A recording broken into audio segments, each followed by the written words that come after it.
Hello बच्चों, let us see this question. Question says that if a plus b plus c is equals to pi, prove that sine 2a minus sine 2b plus sine 2c is equals to 4 cos a sin b cos c. ये हम लोगों को prove करनी है. चलिए सबसे पहले तो हम लोग बात कर लेते हैं की कंसेप्ट का कि क्या की कंसेप्ट यूज करें यहाँ पे. की कंसेप्ट क्या यूज करें यहाँ पे. तो की कंसेप्ट सबसे पहले हम लोगों ने यहाँ पे लिया sine C plus of sine D जो होता है 2 times of sine C plus D divided by 2 and cos of c minus D divided by 2. इसको यूज करेंगे नौ. जो क्वेश्चन में दिए हुए हैं उसको हम लोग लेफ्ट हैंड साइड से स्टार्ट कर जाते हैं. तो left hand side is equals to दिया हुआ है हमारे पास. क्या है दिया हुआ? Sine of 2a minus of sine of 2b plus of sine 2c दिया हुआ है. अब मैं क्या करता हूं, इन दोनों की पेयरिंग बना लेता हूं. इन दोनों की पेयरिंग बनाता हूं तो ये हो गया हमारे पास sine of 2a plus of sine 2c minus of sine 2b. अब इसमें हम लोग की कंसेप्ट लगा देते हैं. तो की कंसेप्ट क्या बताता है कि 2 टाइम्स ऑफ साइन. अब साइन में 2a प्लस 2c अगर लेंगे तो 2a plus 2c divided by 2 तो ये आ जाएगा a plus C.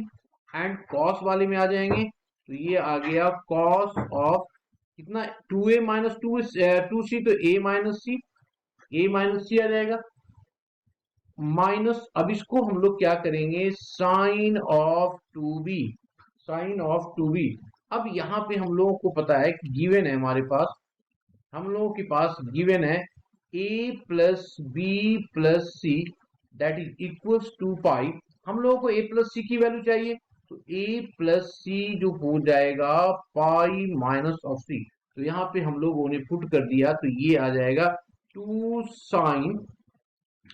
Sine pi minus यहाँ पे ए सी है तो इसको b कर लेंगे हम लोग, है ना. तो इसको b कर लिया, a प्लस बी कर देंगे यहाँ पे.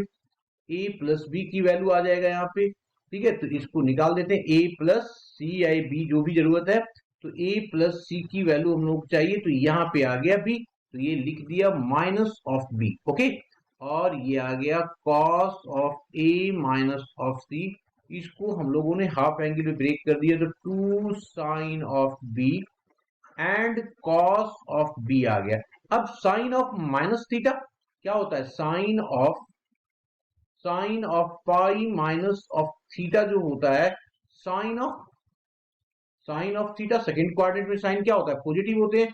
That is equals to 2 times of sine B और ये हो गया cos of A minus C minus of यहाँ पे 2 sine B and cos of B.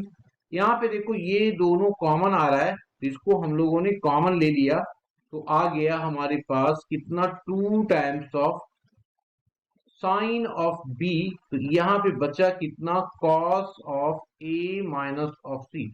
अब कॉस बी की बात करते हैं तो कॉस बी के लिए क्या करेंगे, यहाँ पे हमारे पास जो दिया हुआ है इससे ही हम निकालेंगे बी की वैल्यू. तो बी की वैल्यू कितना हो जाएगा pi minus of A plus C हो जाएगा. तो a प्लस सी जब यूज करेंगे यहाँ पे तब इसकी वैल्यू हमारे पास जो आएगा तो कितना आ जाएगा cos of pi minus theta. तो कॉस ऑफ माइनस थीटा क्या होता है? माइनस ऑफ कॉस थीटा होता है. तो ये हमारे पास आ जाएगा plus of cos of a plus of C. अब इसमें हम लोग फॉर्मूला लगा देंगे इसकी. तो फॉर्मूला क्या होता है इसका? That is equals to 2 times of sine B और इसका हो जाएगा कितना 2 times of cos of A and cos of C. तो टोटल वैल्यू जो हमारे पास 2 इंटू 2 कितना हो गया? ये 2 और 2 4 हो गया. और सीक्वेंसिंग में लिख देते हैं इसको. सबसे पहले हमारे पास ए वाला एंगल आ जाएगा तो ए वाला एंगल लिखेंगे तो हमारे पास क्या है जी, cos of A sine B and cos of C, यही हमारे पास राइट हैंड साइड पे दिया हुआ है। तो हमारा राइट हैंड साइड आ गया और ये प्रूव भी हो गया। Hope you understood it well. Best of luck.